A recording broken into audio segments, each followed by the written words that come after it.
नमस्कार,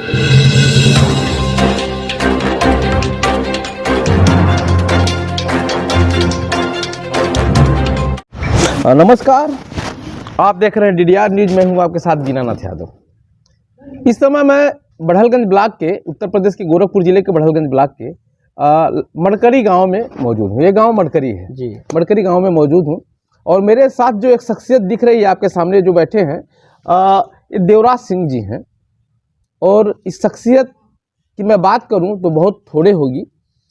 मेरे अगल बगल में देखेंगे तो इतने बच्चे, विकलांग बच्चे, जो अभी प्रधानमंत्री जी इनको दिव्यांग का नाम दे दिया है।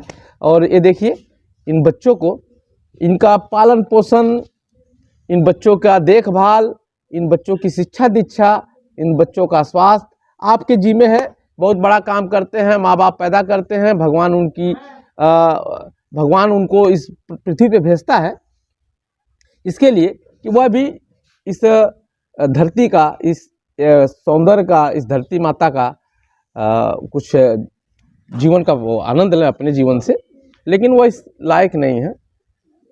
अब ग्रेजुएशन है मनोविज्ञान से, और इन्होंने यह देखा कि कुछ सामाजिक करना चाहिए, लोगों के लिए करना चाहिए।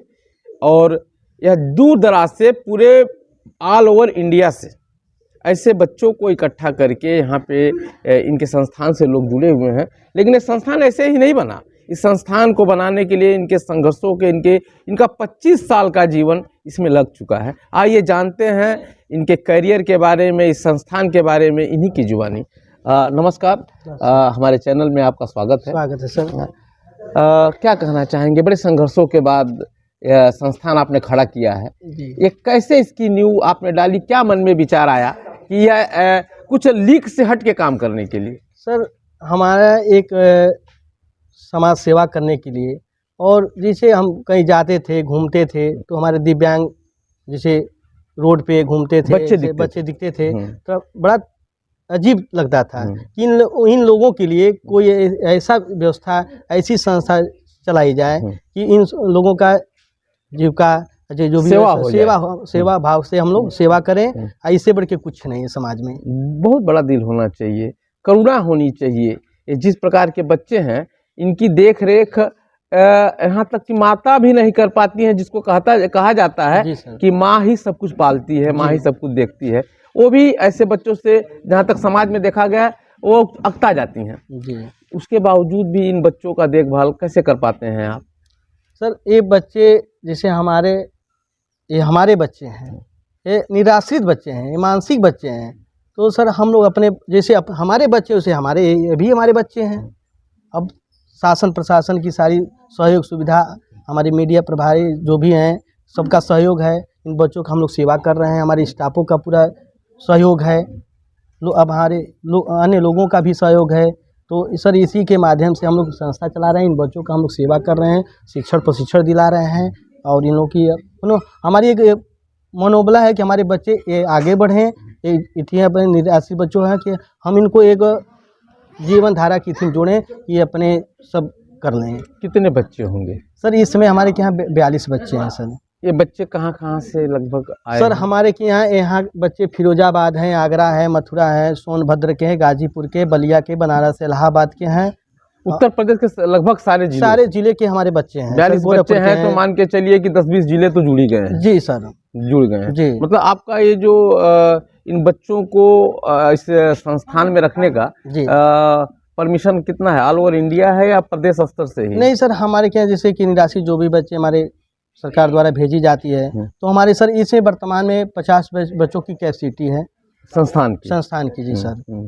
तो बच्चों को जैसे अपने संस्थान में लाने का प्रक्रिया क्या है? कैसे आप इन बच्चों को अपने पास लाते हैं? सर, हमारे क्या, जैसे कि जो CWC के हमारे कोर्ट के बच्चे जो CWC मतलब इसको जरा बाल कल्याण समिति बनी रहती है हर जिले की। तो वहाँ से सारे बच्चे हमारे यहाँ सूचना आती है और मांगी जाती है कि हम बच्चे भेज रहे हैं और आपके यहाँ सीट है कि नहीं है। तो अगर हमारे पास सीट रहती है तो हम बच्चों को अपने रिसीव कर लेते हैं। वहाँ से प्रशासन अपना लिखा पढ़ी के साथ हमारे बच्चों को हमारे संस्था में निराश्रित। ये जितने बच्चे आते होंगे एक कानूनी प्रक्रिया से गुजर के आते होंगे? हाँ, बाई कोर्ट आते होंगे? कोर्ट आते हैं सर, बाई कोर्ट आते हैं जी। बाई आप अगर चाहें कि कोई एक विकलांग बच्चा या मानसिक विकार रहित बच्चा जी। अगर लाना चाहें तो क्या ऐसा डायरेक्ट ले सकते हैं? नहीं सर, डायरेक्ट नहीं लेते, हम अपने प्रशासन, अपने थाने पे इंस्पेक्टर प्रभारी महोदय जी का मतलब हम वहाँ पे सूचना देंगे। सूचना देने के बाद वहाँ से लिखा पढ़ी होगा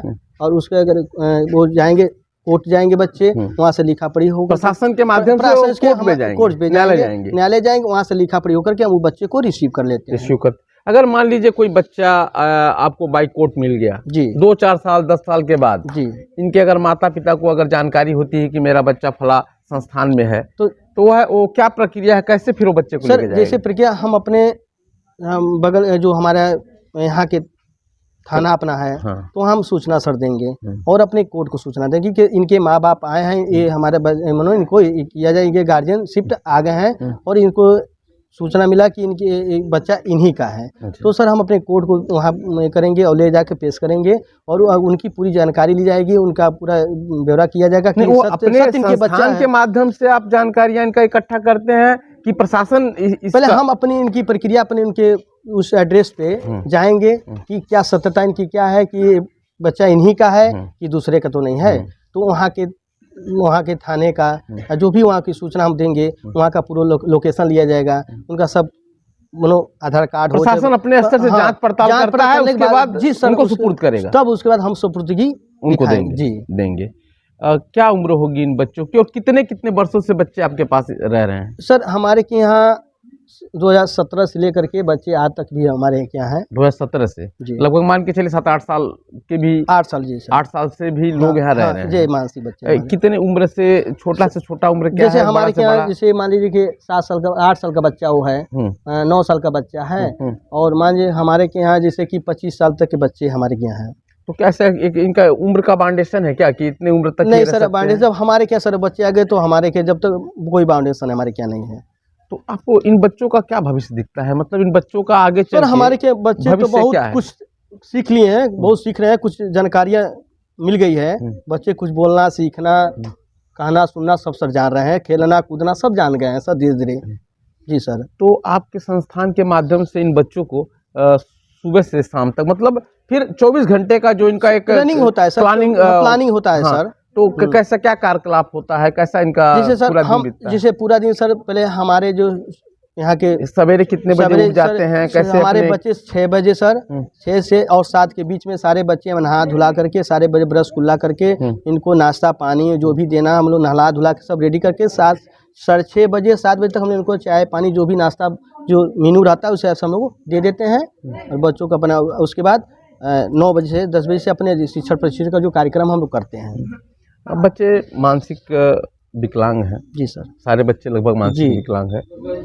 इनकी मानसिकता का पैराग्राफ, उनका जो IQ है, उनका लेवल बढ़ाने के लिए ऐसा क्या आपके पास सोर्सेस हैं? व्यायाम के माध्यम से, योग के माध्यम से, जैसे ध्यान के माध्यम से? जैसे सर हम लोग जैसे कि योगा भी जैसे मान लीजिए कराते हैं, जैसे कि संगीत भी सिखाते हैं, जैसे कि मान लीजिए कि म्यूजिकल कोई भी हो, हारमोनियम हो, ढोलक हो, झाल जिस बच्चे प्रक्रिया में जाता है सर उसी हिसाब से इसको हम लोग ढालते हैं। और हमारे स्पेशल जो BEd हमारे टीचर हैं वो अपने अपने स्तर से उसको हैंडल करते हैं। तो क्या इस प्रकार के बच्चों को संभालने के लिए इनके लिए अलग इंस्ट्रक्टर होते हैं? नहीं जैसे वही होते हैं, लेकिन जैसे सर इनको धीरे धीरे अपने में हम लोग ढाल लेते हैं। नहीं जो इनको प्रशिक्षण जो टीचर आते हैं इन बच्चों को देखभाल करने के लिए, इनको पढ़ाने के लिए, तो उनको क्या अपने शिक्षा का अलग सर्टिफिकेट लेना पड़ता है, ऐसा कुछ है? हाँ जी, वो हमारे RCI से मेंटल रिटार्डेशन स्पेशल BEd जो होता है RCI दिल्ली सरकार से ही होता है सर। होता है जी। तो ये स्पेशल BEd रखे जाते हैं हमारे, स्पेशल रखे जाते हैं। संस्थान आपका इंडिविजुअली आप चलाते हैं या सरकार का इसमें कुछ सहयोग रहता है? सर सरकार का पूरा इसमें सहयोग है सर। जी। इससे क्या सरकार इसमें क्या आपको सहयोग करती है? सर हमारे बच्चों का भरण पोषण के लिए, हमारे स्टाफों के वेतन और जो भी है सरकार का ही सहयोग से हमारी संस्था ऑलरेडी चल रही है। ऐसे संस्थानों में जहाँ तक मेरी जानकारी है कि पर हेड लगभग 2000 रुपये ही कुछ सरकार पेड वगैरह करती होगी। जी जी जी। आज के तारीख में योगी जी की सरकार में आवारा पशुओं के लिए कान्हा एक कार्यक्रम है कि जो पशु जो रहते हैं इस उपवन में, कान्हा उपवन में जी, तो उनको 50 रुपया पर हेड खुराकी का है, 1500 रुपया पर एक जानवर के पीछे जी सर। उनको दिया जाता है। जी 2000 रुपया आप इन विकलांग बच्चों के कपड़ा है, रहना है, दवा है, खाना है, पानी है, शिक्षा है, जी सर। सारा चीज आपको वहन करना पड़ता होगा। जी। तो क्या 2000 रुपया पर हेड एक बच्चे को, आपको ये नहीं लगता कि बहुत कुछ कम है? नहीं, कम तो है सर, उस हिसाब से तो मान ली फिलहाल में हम मांग पत्र किए हैं सर, हम मांग किए हैं सर। अच्छा, मांग शासन- किए हैं। मांग हम सर किए हैं कि सर 2000 में बच्चों का भरण पोषण नहीं हो पाएगा। नहीं हो पा रहा है। जी। इसका असर आपके बजट पे पड़ जाता होगा। बजट पे असर मान लीजिए कि कब तक कोई इतना करे, इन बच्चों का भार कैसे उठाना, हमेशा 2000 रुपया में। संस्थान में जो टीचर आते हैं जी सर। तो उनको जो तनख्वाह वगैरह मिलती है, क्या संस्था के माध्यम से मिलती है या सरकार उसको देती है? नहीं, सरकार ही देती है सर। पूरा उनका पूरा पेमेंट पूरा सरकार पेमेंट हमारी जो सरकार है वही देती है सर। देती है। संस्थान में जो बाहरी फंड आते हैं जी। तो बाहरी फंड प्रबंधकी के अंडर रहता है कि सरकार को देना पड़ता है या सरकार को उस पर ऑडिट कराना पड़ता है, दिखाना पड़ता है? नहीं सर, जैसे सरकार हमको देती है तो ऑडिट सरकार ही अपनी कराती है। अपने वही कराती है, तो पूरे खर्च वर्च को वही देखती जी। है। कभी ऐसा भी आया कि रात को कोई बच्चा बीमार पड़ गया जी। या दिन में ही बीमार पड़ गया, ऐसी जी। भी कभी समस्या उत्पन्न हुई होगी, तो उस समय आप क्या करते हैं? सर आप अपने साधन से CSC PSC जो हमारे डेरमा है, ये बगल में ही है। बगल में अपने 3 किलोमीटर दूरी पे 3 किलोमीटर की दूरी। डेरमा है, वहाँ पर ले जाते हैं। अगर वहाँ के डॉक्टर द्वारा इलाज होता है, अगर नहीं होता है तो सर हम बड़गंज पे ले जाते हैं। अगर उससे ज़्यादा नहीं होता सर, हम वहाँ के बाद हम अपने सदर ले जाते हैं। नहीं तो हम अपने पहले कोशिश हम करते हैं अपने संस्था पे कि हमारे डॉक्टर जो विजिट में रखे गए हैं उनको पहले दिखाते हैं। अगर उनके मान के नहीं तो हम CHC PSC वहाँ से हम सर रिफर करा करके हम मेडिकल कॉलेज सदर हम बच्चों को, नहीं तो अगर ज़्यादा ये होता तो हम प्राइवेट भी दिखा सकते हैं, क्योंकि भाई बच्चे हमारे हैं, पहले उनका तत्काल रिस्पांस मिले उसके बाद हम आगे बढ़ेंगे। तो सर अगर नहीं रिस्पांस मिलता है तो हम अपने इन बच्चों को ले जाकर अपने साधन से द्वारा हम बच्चों के सदर में मेडिकल कॉलेज में हम बच्चों को वहाँ अति कर देते हैं, दिखाते हैं। सरकार के कितने विभाग आपकी संस्थान को देखते हैं बच्चों के मेडिकल के लिए, या मान लीजिए और भी लोग आते होंगे जी कि यह बच्चे सही सलामत हैं कि नहीं है, इनका डेवलपमेंट हो रहा है कि नहीं हो रहा है, तो ऐसे किस तरह के लोग आते हैं? जैसे हमारे के यहाँ विजिट में है 4, जैसे 4 लोग हैं, फिजियोथेरेपिस्ट, योगा वाले, डॉक्टर हमारे क्या हैं। लेकिन सर अगर तो यह संस्थान के माध्यम से नहीं, सरकार ही रखी है विजिट के लिए 4 लोगों के लिए हफ्ते में दो विजिट की जाती है। बच्चों को देख रेख करके स्वास्थ्य परीक्षण कराया जाता है। अच्छा जी। इसके बावजूद हम आते हैं थोड़ा फिर से लीक से हटके आपके जीवनी में। जी। आपके मन में ये जब सवाल आया होगा कि हमें एक संस्थान सा चालू करना चाहिए, लोगों की सेवा भाव करनी चाहिए, जी सर। तो जीवन में बड़ा संघर्ष झेलना पड़ा होगा? सर बहुत मान के चले बहुत संघर्ष हमने किया है। अगल बगल सर अगर जानकारी लेना चाहते हैं तो बहुत हमने संघर्ष इस संस्था पे किया है। और सर 2001 कम थोड़ी होता है, 25 साल 25 साल का एक कार्यकाल, एक जीवन का एक अध्याय ही लगा देना। मेरी आधा उम्र सर इसी में खत्म हो गई, मान लीजिए इस सेवा ही भाव में। इन बच्चों को कैसे संभालते होंगे, कैसे ये बच्चे कैसे समझते हैं कि आप इनको क्या आदेश कर रहे हैं या इनसे क्या कह रहे हैं? हमको आप कहना नहीं, एक आत्मीयता बन गई होगी सर। जैसे ये बच्चे बुझिए कि हमको पापा ही कहते हैं, ये अपना समझ लिए हैं कि हमारे पापा हैं। जी, हमको सर नहीं कहते हैं सर। ये बच्चे हमारे हमको पापा कहते हैं, अब सबको सर कहते हैं। ये बच्चे हमारे जितने बच्चे हमको पापा कहते हैं। जब शुरुआत आपने किया होगा इसकी नींव को खड़ा करने के लिए, तो अगल बगल के लोग, आपके जानने वाले लोग, रिश्तेदार लोग तो इतना ग्रेजुएशन करने के बाद नौकरी न ढूंढ के इस तरह के काम में लगे हुए थे कि लंगड़ा भेबना लगन लूजन का ही सेवा करता हुआ। हमारे पिताजी को मनो कहते थे लोग कि ई कौन स्कूल है, ई कौन स्कूल है, निरुत्साहित करते थे। लेकिन सर जैसे होपलेस करते थे। लेकिन सर हमने सोचा कि हमको सेवा करना है, सेवा इन बच्चों की हम सेवा के लिए तत्पर रहेंगे, जो भी हमारा हो जाए। आपका लक्ष्य मेरा था कि इन बच्चों के लिए ही हम जो करना है, अपने भविष्य में ही हमको सेवा ही करना है। आगे क्या सोचते हैं इन बच्चों को, क्या देखना चाहते हैं इनके अंदर आप? सर हम सोचेंगे कि भविष्य उज्जवल हो और ये बच्चे अपने माँ बाप को याद करें, और इन बच्चों को हम ऐसा किया जाए कि इन बच्चों को स्वावलंबी बनाया जाए। कि ये बच्चे हमारे अपने माँ बाप को अपना एड्रेस पता बताएं और पढ़े लिखें, आगे बढ़ें। इनको हमको स्वावलंबी बनाना है। इन बच्चों से आप एक्टिविटी में क्या कराते हैं? जैसे बहुत से जगह पे जो दिव्यांग बच्चे होते हैं, जो मानसिक बीमार नहीं होते हैं, उन बच्चों से अगरबत्ती, मोमबत्ती, इनको क्रिएटिविटी पैदा किया जाता है। जैसे सर हमारे के यहाँ 3 प्रशिक्षण चलता है, अगरबत्ती बनवाना, मोमबत्ती बनवाना, ये दिवाली में जैसे कि वो दीपक जो होता है वो पेंटिंग कराना, जैसे कि बच्चों को लिफाफा बनवाना, जैसे ये जो नॉर्मली चीज़ें जो बच्चों को हम लोग प्रशिक्षण दिलाते हैं सर। तो क्या बच्चे उस तरह के उनका मानसिक विकास होता है? काम 2, 4, 5 बच्चे ऐसे हैं कि प्रशिक्षण हमारे कुछ बच्चे ऐसा है जो डेवलपमेंट कर चुके हैं। कुछ बच्चे हमारे कैरम बोर्ड खेल रहे हैं, फुटबॉल खेल रहे हैं, तो थोड़ा मानसिक विकास सर होता है, मानसिक विकास होता है। ये थे हमारे सामने देवराज सिंह जी, आप देख रहे थे। और इन बच्चों को ये जो टीम खड़ी किया है इन्होंने, उसके पीछे इनका एक अध्याय, जीवन का अध्याय खलास हो गया। लेकिन इनको आज भी यह है कि मैं कुछ कर रहा हूँ, समाज के लिए कर रहा हूँ, इन बच्चों के लिए कर रहा हूँ। इन बच्चों के माता पिता यह हैं। और कभी किसी एक नेताजी को एक सवाल और भी मेरे मन में आ रहा है कि कभी कोई इस तरह से बड़ा दिल वाला संस्थान के पास आया कि जो इस संस्थान में जो एक आर्थिक कमी महसूस हो रही है आपको, मैं आपकी मदद करूं, कभी कोई हाथ बढ़ा के आपके पास आया? सर जैसे कुछ ऐसे हित मित्र लोग हमारे हैं कि कोई त्यौहार पड़ा, कोई चीज़ ऐसा होता है कि कोई फंक्शन पड़ता है, 2-4 ऐसे हमारे हित मित्र हैं कि बच्चों का आकर सहयोग करते हैं। दिवाली हो, दशहरा, कोई मनो होता है तो बच्चों को मिठाई मिष्ठान की सारी व्यवस्था देखते हैं लोग।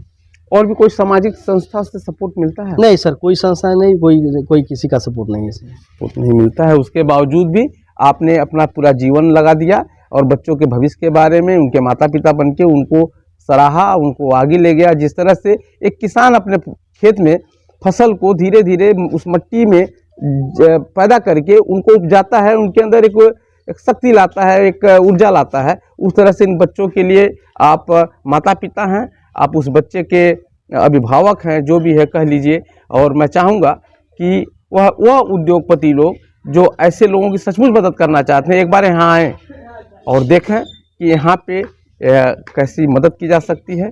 और ज़्यादा तो आप आएँ तो बेहतर होगा। और इसी के साथ मैं अपने इस पॉडकास्ट को खलास कर रहा हूँ। नमस्कार।